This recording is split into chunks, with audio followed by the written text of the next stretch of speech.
नमस्कार दोस्तों। एक बार फिर से मैं हाजिर हूं आपके लिए एक नई और खौफनाक हॉरर स्टोरी।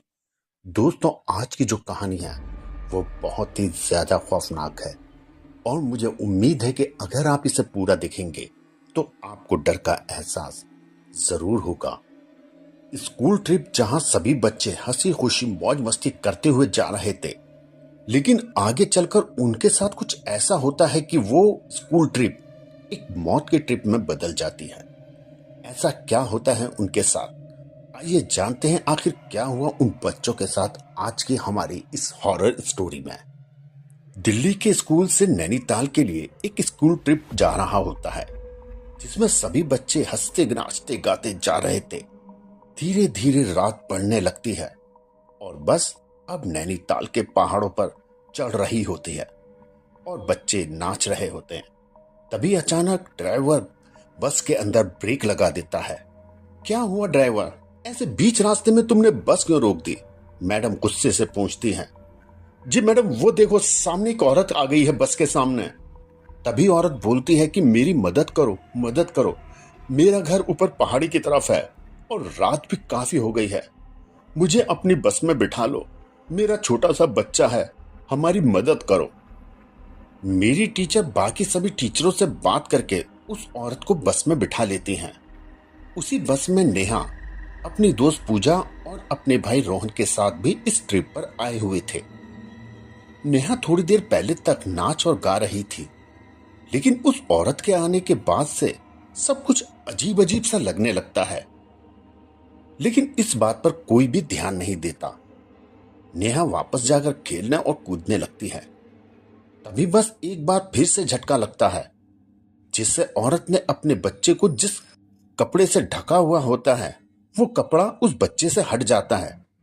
नेहा जो वहीं उस औरत के पास में खड़ी थी, तो वो उस बच्चे को देखने की इच्छा से उस औरत के पास जाती है और बच्चे के चेहरे को देखते ही नेहा जोर से चीखने लग जाती है। क्या हुआ नेहा? मैम, वो बच्चा कंकाल है। क्या कहती हो, क्या हुआ? नेहा डरते डरते अपनी मैम को बताती है। मैम, वो बच्चा नहीं है, वो सच में कंकाल है, नेहा अपनी मैडम को बताती है। नेहा की बात सुन सभी बस में बैठे हुए लोग हैरान हो जाते हैं, उस औरत को देखने लगते हैं। तभी वो औरत हंसते हुए अपने बच्चे का चेहरा खोलकर सभी को दिखाने लगती है और सभी लोग देखते हैं कि वो कोई कंकाल नहीं, बल्कि वो तो एक सामान्य और नॉर्मल बच्चा है। नेहा, वो देखो बच्चा ही तो है, देखो तुम्हें ही देख रहा है। सभी लोग अपनी अपनी जगह पर बैठ जाते हैं और मैडम भी अब नेहा को अपनी जगह जाने के लिए बोलती है। नेहा भी अपनी सीट की तरफ जाने लगती है और जाते जाते वो बच्चे को फिर दोबारा देखती है। इस बार बच्चा सच में बिल्कुल नॉर्मल दिख रहा था। नेहा भी अब शांत हो जाती है और फिर सब लोग अपनी मौज मस्ती में लग जाते हैं। तभी औरत कहती है, बस मैडम जी यही रोक दीजिए बस। और वो औरत अब बस से उतर जाती है। जाते वक्त उसके बच्चे का खिलौना वहीं बस में गिर जाता है, जो रोहन उठाकर अपने पास रख लेता है। उसके जाने के बाद जब नेहा खिड़की से उस औरत को देखती है, तो वो बस के पीछे की तरफ जा रही होती है और तभी अचानक ही औरत अपना सर घुमाकर नेहा को देखने लगती है और एक शैतानी हंसी हंसती है। तभी नेहा अपनी टीचर को देखते हुए कहती है, वो औरत अपना सर घुमा रही है मैडम, घुमाकर नीचे की तरफ देख रही है। मैम, मेरा यकीन करो, मैं सच कह रही हूं, वो बिना घूमे ही पूरा सर घुमाकर मुझे देख रही थी। नेहा, मुझे लगता है तुम ज्यादा ही थक गई हो और इतनी ही देर में बहुत तेज आवाज होती है और बस एक बार फिर से अचानक से रुक जाती है। क्या हुआ कि ये कैसी आवाज है? मैडम ने ड्राइवर से पूछा। मैम, वो बस का एक टायर पंचर हो गया, अब तो ये कल तक ही ठीक होगा। सभी टीचर अब आपस में बात करने लगते हैं और तय करते हैं कि पास में ही एक होटल है, वहां जाकर रुक जाते हैं। अब सभी बच्चे डिनर करने के बाद सोने के लिए अपने अपने कमरे में जाने लगते हैं। नेहा, पूजा और पूजा का भाई एक ही रूम में रुकते हैं, क्योंकि पूजा का भाई काफी छोटा था, इसलिए पूजा उसको अपने साथ ही रखती है। और इस वक्त रोहन उसी खिलौने से खेल रहा था, जो खिलौना वो औरत उस बस में छोड़ गई थी। कमरा तो बहुत ही खूबसूरत है। उनके कमरे की खिड़कियों से तो हल्की हल्की ठंडी हवा भी आ रही थी। नेहा अब खिड़की से बाहर देखने लगती है। चल नेहा, अब सोते हैं, मुझे तो बहुत जोरों की नींद आ रही है।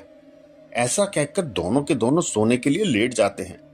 लेकिन रोहन को क्या हुआ? वो अभी भी उसी खिलौने से लगातार खेल रहा है।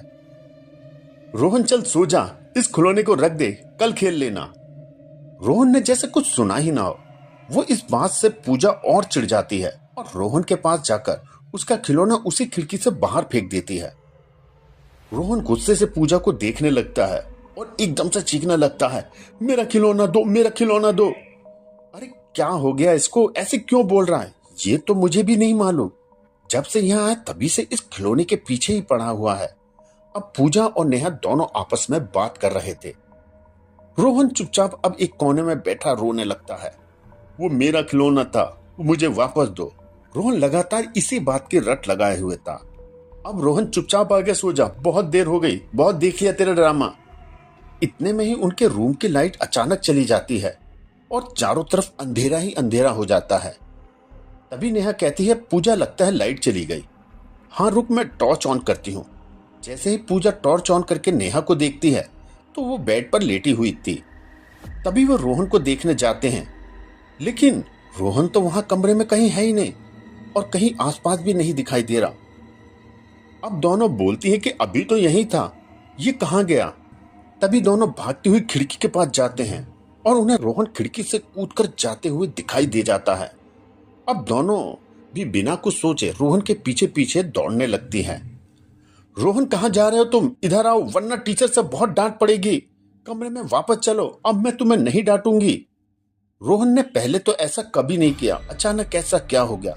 इस टाइम नेहा और पूजा दोनों रोहन को लेकर बहुत परेशान है।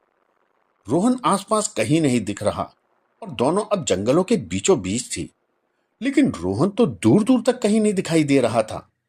तभी दोनों को रोहन की आवाज आती है और वो लोग उसी डायरेक्शन में जाने लगते हैं। दोनों देखते हैं कि एक गड्ढे में से ही आवाज आ रही है। दोनों उस गड्ढे के पास जाते हैं और देखते हैं कि उसमें तो वही खिलौना पड़ा हुआ है जिससे रोहन अभी थोड़ी देर पहले खेल रहा था। और ये आवाज कहीं और से नहीं बल्कि इसी खिलौने से लगातार आ रही है। दीदी बचाओ, मुझे यहाँ से निकालो, मुझे बहुत डर लग रहा है। तब नेहा पूजा से बोलती है कि ये तो वही खिलौना है ना, उस औरत के बच्चे का जो उसके पास था, और जाते वक्त ये खिलौना रोहन ने उठा लिया था क्योंकि ये बस में गिर गया था। लेकिन इस खिलौने से रोहन की आवाज कैसे आ रही है और रोहन कहाँ गया? कुछ तो अजीब हुआ है यहाँ। तभी जोरदार चीख के साथ वो खिलौना अचानक से गड्ढे से गायब हो जाता है। अब ये देख दोनों पूजा और नेहा वहां से भागने लगती हैं और भागते भागते वो एक घर के पास पहुंचती हैं। पूजा, इस घर में चलो, हमें यहाँ से मदद लेनी चाहिए। दोनों उस घर के अंदर जाती हैं और घर अंदर से पूरी तरीके से खंडर और वीरान होता है। तभी नेहा आवाज लगाती है, कोई है घर में, हमें मदद चाहिए। तभी उस घर में से वही औरत निकलकर आती है जो बस में उनके साथ सफर कर रही थी। क्या मदद चाहिए बच्चों तुम्हें? तुम यहाँ? नेहा पूछती है। तब वो औरत बोलती है कि हाँ, ये मेरा घर है, बोलो तुम्हें क्या चाहिए। नेहा बोलती है, मेरा भाई इन जंगलों में कहीं खो गया है, उसको ढूंढने में मुझे तुम्हारी मदद चाहिए। औरत बोलती है कि मैं कहीं नहीं जा सकती, मेरा बच्चा घर में अकेला है। तभी नेहा की नजर उस बच्चे के हाथ पर जाती है जिसके पास वही सेम खिलौना था जो रोहन के पास था। ये देख नेहा उस बच्चे के हाथ से वो खिलौना छीन लेती है। ये देख औरत बोलती है कि ये तुमने क्या किया, जल्दी से इसे वापस दो, ये मेरे बेटे का है। अब नेहा, तुम्हें इसकी सजा जरूर मिलेगी। ये खिलौना तो रोहन के पास भी था, कहाँ है रोहन, क्या किया तुमने उसके साथ? अब नेहा लगातार उस औरत से ये सवाल कर रही थी। तभी औरत की गोद में बच्चा रोने लगता है और वो बच्चा देखते ही देखते रोहन का रूप ले लेता है। अब रोहन की आंखें बिल्कुल लाल थी और रोहन ये देख नेहा उस खिलौने को घर से बाहर फेंक देती है। लेकिन तभी रोहन दीवार पे उल्टा चलने लगते हुए घर के बाहर जाने लगता है और वो औरत भी देखते देखते अपना रूप बदल लेती है और एक खौफनाक चुड़ैल का रूप ले लेती है और हवा में अब दोनों रोहन और वो औरत उड़ने लगते हैं। पूजा और नेहा वहां से भागते भागते घर के बाहर आ जाते हैं जहां उन्हें रोहन भी दिखाई दे जाता है।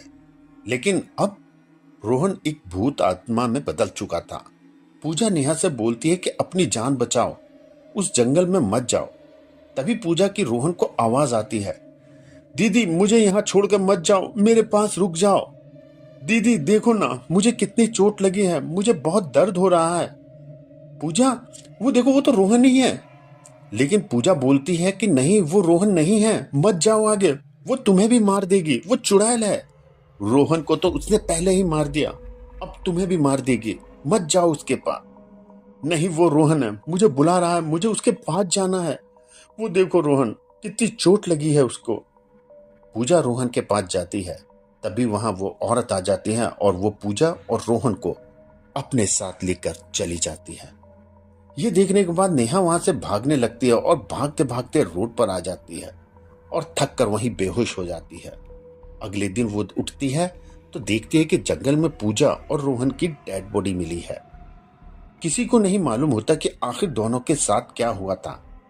तभी उस गांव का एक आदमी कहता है कि यहाँ जंगल में एक औरत अपने बेटे के साथ रहती थी और एक दिन होटल बनाने के लिए कुछ लोगों ने उसकी जमीन को कब्जे में लेने के लिए कोशिश करी, लेकिन उस औरत ने मना कर दिया। उसके बाद उन लोगों ने उसके बेटे को और उसको ऊपर पहाड़ी से नीचे फेंक दिया था।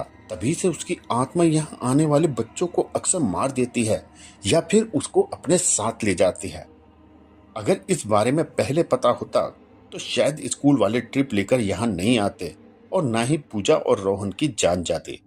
तभी नेहा देखती है कि रोहन का खिलौना उसी लाश के पास पड़ा है और उसकी आंखें चमक रही हैं।